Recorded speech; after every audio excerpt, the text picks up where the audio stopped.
बिस्मिल्लाहिर्रहमानिर्रहीम, अस्सलाम वालेकुम एंड गुड मॉर्निंग एवरीवन। मेरा नाम इमरान शहबाज है और आज का जो हमारा सेशन है अभी जो हम कंडक्ट करने जा रहे हैं, ये बेसिक चेक्स जो आप कर सकते हैं इंस्पेक्शन के लिए फायर एक्सटिंग्विशर के ऊपर, उस पर उसको मद्देनज़र रखा गया है। और अगर आप देखते हैं कि क्या चीज़ें आपने चेक करनी है, तो ये ऑब्वियसली आपके फ्रेश HSE प्रोफेशनल्स को, एस्पायरिंग HSE प्रोफेशनल्स को, ऐसे लोग जिनके ऊपर बेसिक फायर सेफ्टी की रिस्पॉन्सिबिलिटीज़ हैं, उनको एक्चुअली हेल्प आउट कर रहा होगा। और इसमें आप बता रहे होंगे कि बेसिक चीज़ें आपने क्या चेक करनी है जब आप फायर एक्सटिंग्विशर को इंस्पेक्ट कर रहे हैं on the work place. Monthly basis पे नॉर्मली जो है वो फायर एक्सटिंग्विशर आप चेक कर रहे होते हैं, बट विजुअल इंस्पेक्शन कभी भी आप कर सकते हैं फॉर्मली। इसमें अगर आप देखें, सबसे पहली चीज़ जो आपने चेक करनी है वो आपकी पिन और सील होती है। तो अगर आपके फायर एक्सटिंग्विशर पे पिन और सील अगर आप देखें, this is where you can see seal और पिन यहाँ पे अवेलेबल है। This is what you need to check first thing first. Then उसके बाद आप चेक कर सकते हैं जी कि गेज क्या बता रही है आपको। गेज के अंदर अगर आप देखेंगे यहाँ पे तो ये ग्रीन लेवल शो हो रहा है, it's mean fire extinguisher is in operational condition, working condition में है, ठीक है, ओके है, परफेक्ट है। अगर यही नीडल जो है वो आपकी गेज की जो है वो आपके इस साइड पे होती है, रेड साइड पे, तो इसका मतलब ये कि ये रिचार्ज होने वाला है, इसको रिफिल कराना पड़ेगा।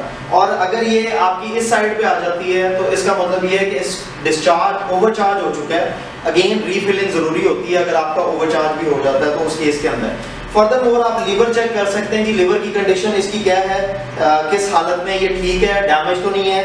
आपकी होज की कंडीशन चेक की जा सकती है, आउटलेट की कंडीशन देखें जी, होज किसी जगह से डैमेज तो नहीं है। अगर डैमेज है तो ऑब्वियसली होज के ब्रस्ट होने का खतरा होता है, डैमेज होने की वजह से आपको भी नुकसान हो सकता है। फर्दर आप जो है वो डिस्चार्ज नोजल देख सकते हैं। अब डिस्चार्ज, ये डिस्चार्ज नोजल कंसिडर होती है, इसके अंदर जो है वो आप देख सकते हैं कि कोई जाला वगैरह तो नहीं लगा हुआ है जिसकी वजह से वेबिंग वगैरह है, जाला, मट्टी, गर्द, जिसकी वजह से जो है डिस्चार्ज रुक सकता है जब आप फायर एक्सटिंग्विशर ऑपरेट कर रहे होंगे।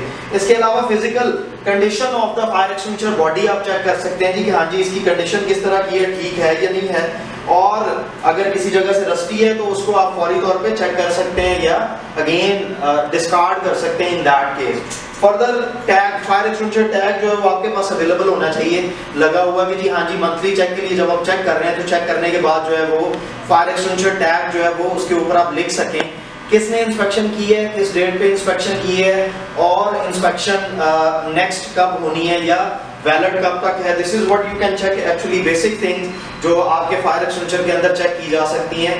अगेन DCP के केस के अंदर तो ये चीजें चेक हो सकती हैं। हाउएवर अगर आपने CO2 को इंस्पेक्ट करना है तो उसमें आप सील चेक कर सकते हैं, उसमें discharge hose and nozzle check कर सकते हैं, लीवर चेक कर सकते हैं, बॉडी चेक कर सकते हैं। और अगर उसके कंटेंट्स की बात है तो उसको आइदर वेट करके आप चेक कर सकते हैं स्केल के ऊपर। So this is what the basic check of fire extinguisher जो आपको देखने होते हैं being a fire safety warden और HSE। So that's end of the session. Thank you so much.